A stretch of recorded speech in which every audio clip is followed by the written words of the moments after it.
Hi, my name is Ben Traeger, and I work at the Center for Student Experience and Talent. I serve as the Director of Community Engagement and Experiential Learning. Hi, my name is Melissa Scheffel. I also work for the Center for Student Experience and Talent. We're also known as CET, and I am the Program Manager for the Service Learning Program.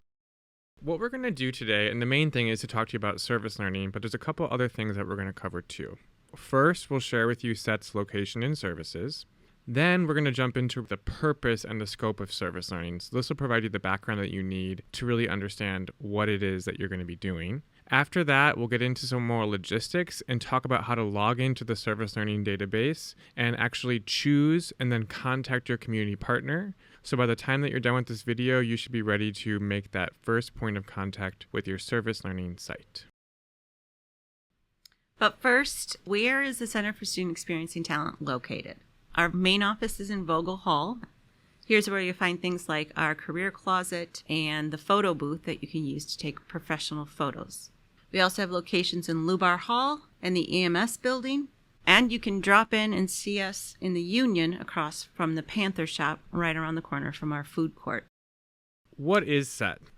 We have really been tasked to make sure that students have opportunities to be both career ready and community minded when they leave UWM. And we do that through a number of different programs. We offer career communities and career services that will help you look at your resume and talk through job interview and job search, but we've organized it around career communities, which means that we have people on staff whose focus areas are in particular industry clusters, and they have the connections and the network to really help you make that initial contact in the industry or career that you think that you might be interested in. We also support internships and on-campus student employment. If you're looking for that first internship or that second internship, we have people on staff who can help you do that.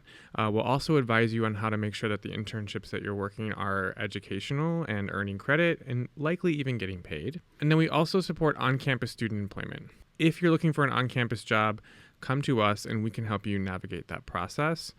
And then finally, service learning and volunteer opportunities. So this is really focused on that community-minded part. We want students to be able to engage with the community, have a sense of connection and purpose and responsibility for the places and communities that they're living in. And you can do that through service learning and volunteer opportunities.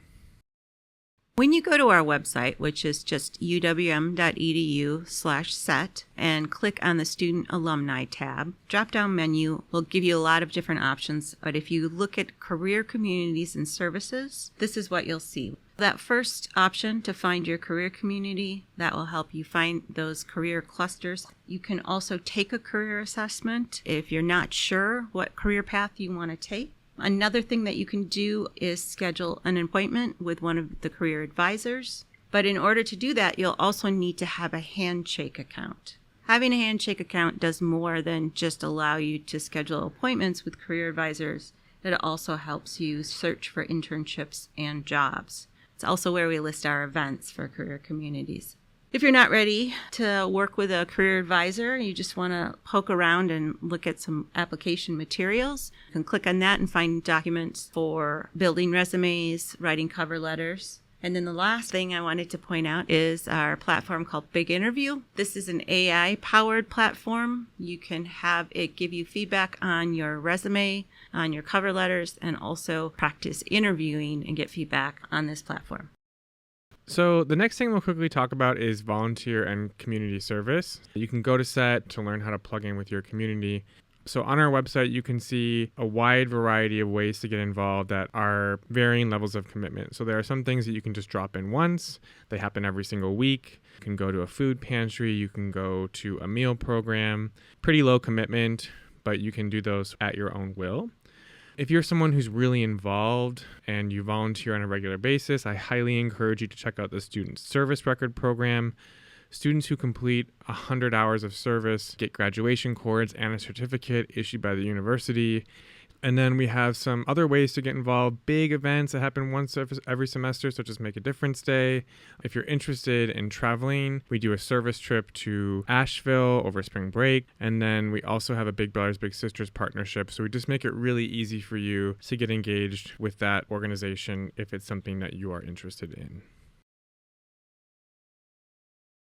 On to the main purpose for this video, which is to talk you through service learning.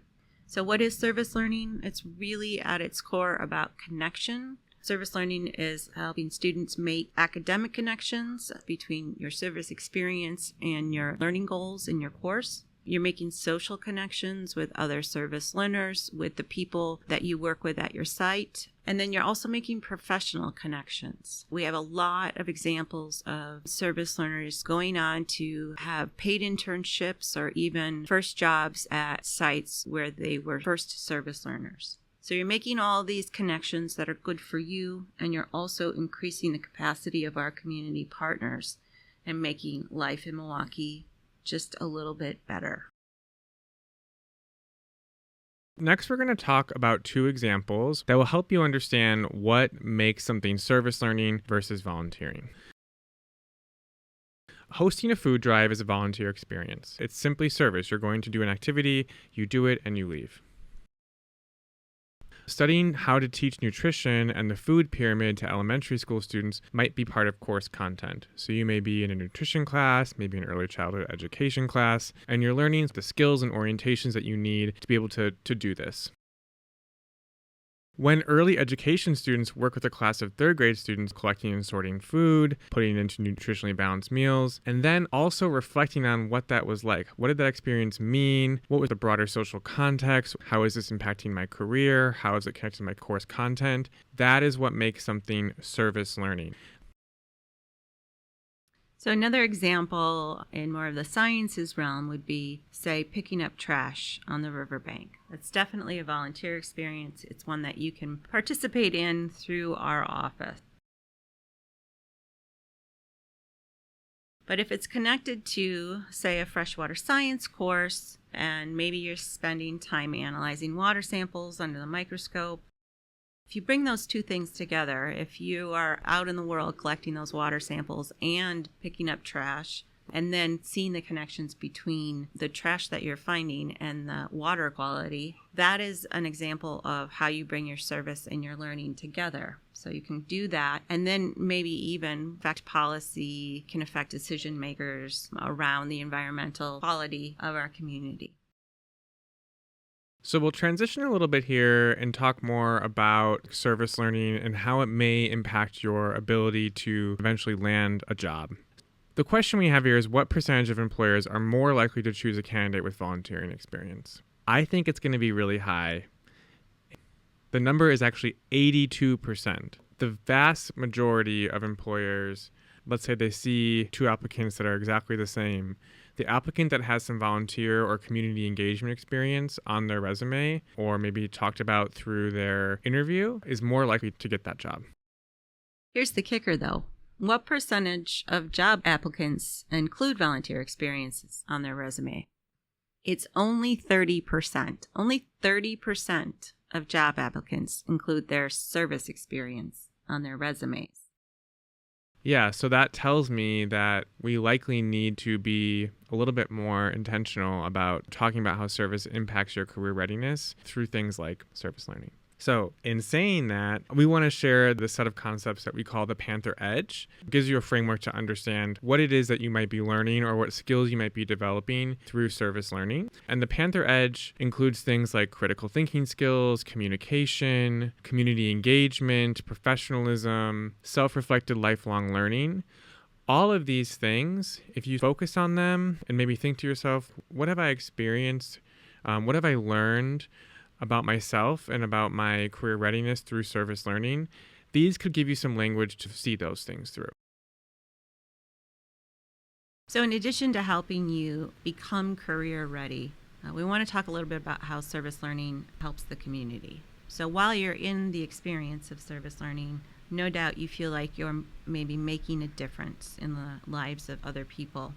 But if we take everyone's service learning and translate it into a dollar amount, we get something really huge. So last year, our service learners at UWM contributed over 44,000 service hours to the community. And that actually equals over 1.5 million in terms of dollars. So the service that you're doing for this class has a huge impact on our community, and it is one of the reasons why UWM has been classified as a university committed to community engagement. So now we're going to shift again and talk more about how do you enter service learning in a really good spot to be successful. So first and foremost is to get set up quickly. You're listening to this video probably either in a classroom or as part of an online course, and this is your chance to get started right now. So get registered and make sure you confirm your schedule. So many times partners with their service learning opportunities have some specific schedules that they want you to be able to be available. So check and see that whatever they've listed of when you can go there, that's going to fit within your personal schedule, right? Like when are your classes? When do you have other work obligations, co-curriculars, things like that? Just make sure you kind of have a good picture before you select something.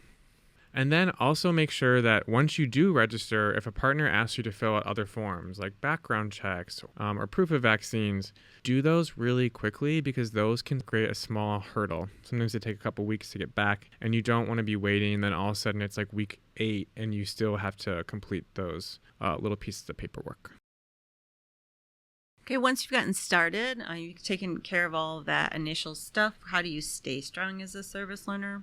One key thing is going to be about being on time.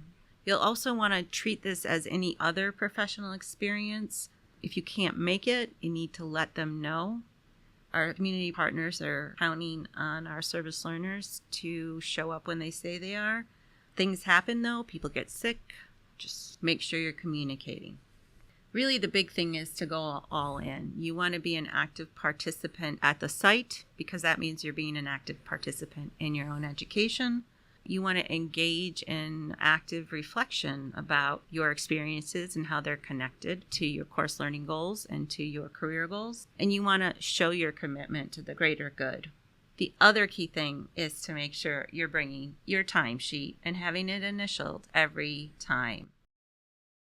So with that, I'll just note a little bit more about the timesheet. You should always use this one. This way that you're capturing all the information that's needed from your professor at the end of the semester.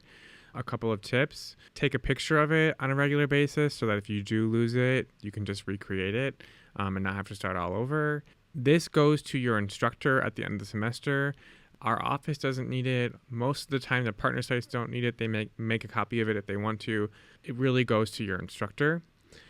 Also note that orientations and travel time do not count towards your total number of service hours unless it's explicitly stated by your partner. So if they will let you know, but if there's no conversation, it means that the travel time and orientations do not count. Another quick note about the timesheet.